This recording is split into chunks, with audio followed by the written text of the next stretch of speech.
भारतीय शेयर बाजारों में शुक्रवार 2 मई को जबरदस्त उतार चढ़ाव देखने को मिला। सेंसेक्स और निफ्टी दोनों ने कारोबार की शुरुआत मजबूत बढ़त के साथ की, लेकिन दोपहर होते होते बाजार ने अपनी तेजी खो दी और निवेशकों की बेचैनी बढ़ा दी। सेंसेक्स दिन के हाई से करीब 1000 अंक गिर गया। अमेरिका में मंदी की आशंका और भारत पाकिस्तान सीमा पर तनाव ने निवेशकों के सेंटीमेंट पर असर डाला है। बीएसई सेंसेक्स शुरुआती कारोबार में 935 अंक या 1.16% की बढ़त के साथ आज के उच्चतम स्तर 81,177 पर पहुंच गया, लेकिन इसके बाद इसमें अचानक करीब 1009 अंकों की गिरावट आई है और दोपहर करीब 12:30 बजे ये फिसल कर 80,168.59 के स्तर पर आ गया। निफ्टी 50 में भी इसी तरह तेज गिरावट देखने को मिली और ये दिन के उच्चतम स्तर से करीब 255 अंक फिसल कर 24,238.50 के स्तर पर आ गया। कारोबार के अंत में बीएसई सेंसेक्स 259.75 अंक या 0.32% की तेजी के साथ 80,501.99 के स्तर पर बंद हुआ। वहीं एनएसई का 50 शेयरों वाला इंडेक्स निफ्टी 12.50 अंक या 0.051% की मामूली बढ़त के साथ 24,346.70 स्तर पर पहुंच गया। शेयर बाजार की इस गिरावट के पीछे 4 प्रमुख कारण। पहला, मुनाफा वसूली का दबाव। शुरुआती कारोबार में तेजी के बाद शेयर बाजार में ऊंचे स्तरों पर मुनाफा वसूली देखने को मिली। अमेरिका की इकोनॉमी से जुड़े कुछ अहम आर्थिक आंकड़ों के आने से पहले निवेशकों ने आज सतर्कता बरती और मुनाफे को बुक करने का विकल्प चुना है। दूसरा, कच्चे तेल की कीमतों में उछाल। वॉशिंगटन और तेहरान के बीच वार्ता में देरी के बाद अमेरिकी राष्ट्रपति डोनाल्ड ट्रंप ने ईरान पर सेकेंडरी प्रतिबंध लगाने की धमकी दी है। उनकी इस धमकी के चलते क्रूड ऑयल के दामों में रातों रात लगभग 2% का उछाल आया है। इस बीच ओपेक देश अपनी अगली बैठक की तैयारियों में जुटे हैं, जहां क्रूड ऑयल के उत्पादन को और बढ़ाने पर विचार किया जा सकता है। तेल की बढ़ती कीमतें भारत के लिए अच्छी नहीं मानी जाती हैं, क्योंकि हम जरूरत का 80% से अधिक कच्चा तेल विदेशों से आयात करते हैं। तीसरा, अमेरिका में मंदी की आशंका। अमेरिकी इकोनॉमी की सेहत को लेकर नई चिंताओं ने भी आज शेयर बाजार के मूड को बिगाड़ने में अहम भूमिका निभाई है। अमेरिका के कॉमर्स डिपार्टमेंट के शुरुआती अनुमान से यह पता चला है कि 2025 की पहली तिमाही में अमेरिका की जीडीपी में 0.3% का संकुचन देखने को मिल सकता है, जबकि इसके पिछले तिमाही में यह 2.4% की दर से बढ़ी थी। अमेरिका दुनिया की सबसे बड़ी इकोनॉमी है, ऐसे में वहां पर मंदी का असर पूरे ग्लोबल मार्केट्स और खासतौर इमर्जिंग देशों के मार्केट्स पर भी पड़ सकता है। चौथा,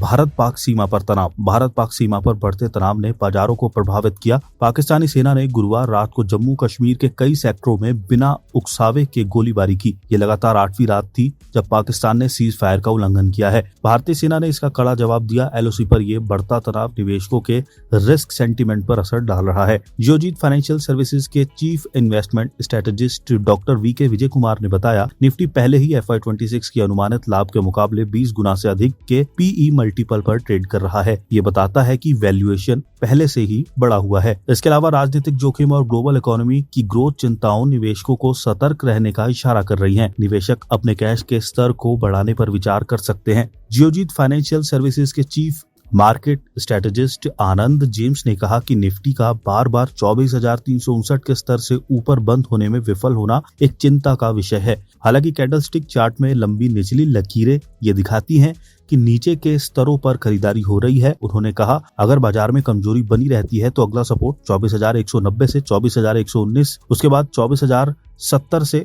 23,950 और फिर 23,670 पर हो सकता है।